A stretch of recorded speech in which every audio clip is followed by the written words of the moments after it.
So evidently, but from what I've seen being here, I guess that's not all that uncommon. But I got to tell you, to me, that was very surprising. Why would they want to do that? But I was a guy who actually was interested in truth. So as I started to realize this simple UFO report was really probably a pretty big case, especially when I started finding letters from congressmen and stuff in the case file, I decided on a whim to Google the Portage County UFO case, thinking there might be one or two things out there. I could kind of look at it and say, oh, this will give me some perspective. And it came back with 146,000 hits. So I started to get an inkling this might be something here. Interesting. So now understand, I'm approaching this, I call it reverse engineering, kind of. I had read Detective Smith's reports on this, so I was assuming that because he's a law enforcement officer who was slated with this investigation, that this was the official report. What I found was literally everything on the internet and ultimately files sent to me by some other UFO organizations. The story that was told was not the story that was in this case file, so that caught my attention. So I did some work. I filed some Freedom of Information Act requests, and if you guys watched Stanton's talk last evening, I would say substantially the same type of result. I got lots of black inked out pages, but I guess that's not that uncommon now either, but it kind of surprised me. So I had a friend of mine, a colleague who does archaeology actually in Michigan, contacted him, and I said, well, I got this congressional thing, and he steered me to the Presidential Library and Museum for Gerald R. Ford in Grand Rapids, Michigan. So I went up there with my little letter, the copy you saw, and went to the librarian, and this was just last year. It was right after President Ford had passed away, and there was lines outside, and there was services planned, and here I am, with a UFO letter. And the guy actually looked at it and said, well, we'll go and see if we have anything. And then he came back with this really ashen look on his face and a list. And I go, well, what's the situation here? And he goes, well, you can look through these, but there's 66 files and 6 bank or size boxes with correspondence with him on this case in the archives, and we would never have the time to pull that and review it. So then I started thinking this really was a pretty significant case. So when I got to that point, I said, well, I'm an archaeologist. I don't know anything about ufology. I watched some TV shows, and from what I could tell last night, most of them probably weren't good ones to watch. But again, as a lay public, I had no idea. So I started contacting a couple of these UFO organizations, and James Carrion from MUFON actually came back, and gosh, he looked credible, and the way he presented things, I said, well, okay, I'll send you what I have, and we kind of exchanged information. And Bill, who's the Ohio MUFON director, who knew Phyllis, who did the lab work, sent me information, and we exchanged files and stuff. And as this developed, it became obvious, oh, this is something interesting, and I'm mad because they discredited these guys, so now I'm on the case. So that's how that came. But that's all water over the bridge anyways. But as I said, I like to look at things fairly and objectively, and I found that this case hadn't been handled that way. So I'm going to review it momentarily. My reviews are pretty topical, maybe 10 or 15 minutes to review this case. Some of you are probably familiar with it. In fact, you may be way more familiar with it than I am.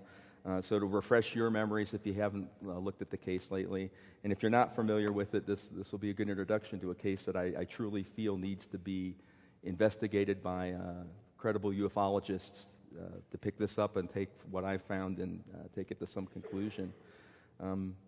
But Deputy Dale Spaur and posse member William Barney Neff were a double unit in what they called P13. P was for Portage County. It's a very complicated system. So they were in car 13.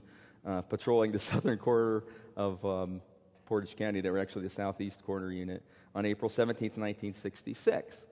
And by posse member, for those of you not familiar with law enforcement, as a full-time deputy, you're generally called a deputy, but almost every sheriff's department in this country has people who go through the full training. They're commissioned officers. They carry firearms. They have arrest authority, but they're not paid. And in some places they're called reserve units officers. Some places they're called special deputies. In Portage County, being a little rural, they're called the posse. But understand that this was a legitimate law enforcement officer with a badge and a gun, and knew what he was doing. So they were a double unit, and they were patrolling, and they heard over the radio dispatch from Summit County, which is the next county due west of Portage County. It's the county that Akron, Ohio is in. They heard them call in that they'd received another call about UFOs. And I say another call because as I was investigating these, it appears that starting December the year before, early December of 1965, they started getting a rash of UFO reports to both departments. And so they were just putting this out that that's what I meant by another UFO report. Several seemed to follow the path, too. When I went back and pulled all the reports from Summit County and Portage County, one of the singular things that stood out to me was many of these sightings were along State Route 224, which runs roughly from around Akron through Ohio, and then it hits Route 14, which becomes 51 into Pennsylvania towards Pittsburgh. And there have been a lot of reports along there. So, in fact, during one incident in December, 2 deputies had seen and briefly followed a UFO along that route. But they got called to another call. They were like, gee, that's nice. Quit following it and go take the call. So nothing, it was just one of those one-page incident reports that got filed in there, and they went on the call. But there was a series of things happening at that time that even the dispatchers knew about. So anyways, that particular evening, the Summit County dispatcher reported a woman had been following a slow-moving UFO, and I have to read this. Like I said, some of this was Phyllis's, and so pardon my not looking up all the time.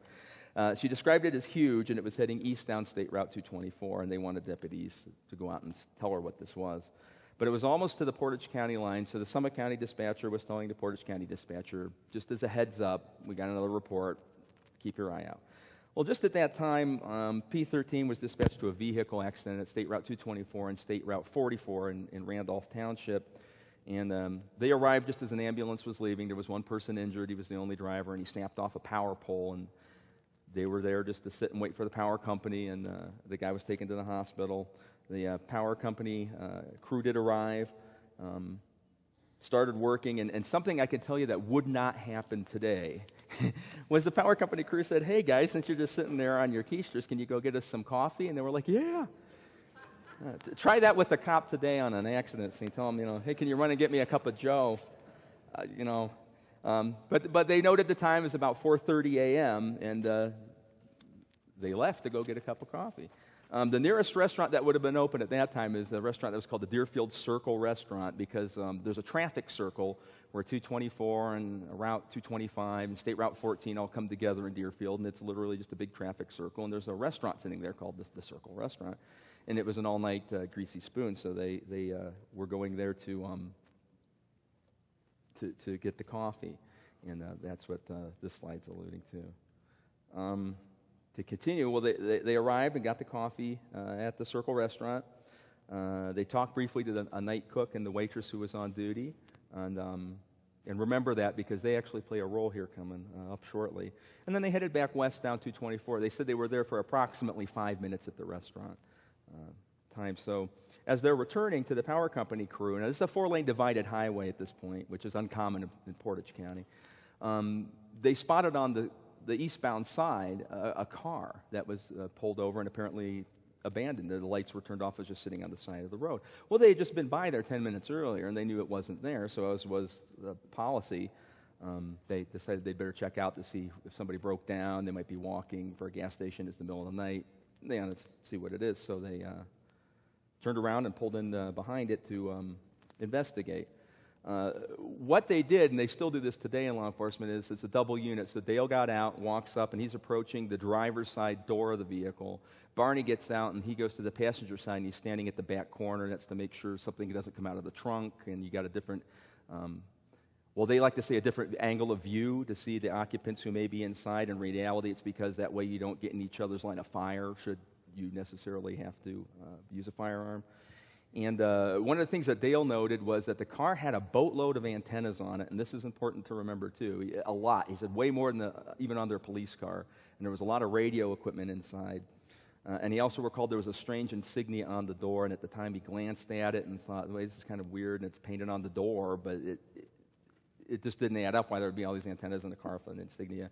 He said it wasn't military. He was a former Air Force gunner, Dale Spaur was, and he said it wasn't any military insignia he'd ever seen, but that was neither here nor there. So as he was approaching the car, as was the policy then, and is a good practice for law enforcement today, he turned to look behind him, because you don't know if somebody had hidden in the woods and now they're going to sneak up behind you as you're on the car, and you also want to make sure you don't have a traffic hazard, even though it's 4:30, 5 o'clock in the morning, a car coming along, you read in the newspaper, sometimes officers get hit. So it's a good idea to look behind you. And according to Dale, the quote he gave me was pretty much, that's when my life changed and for the worse.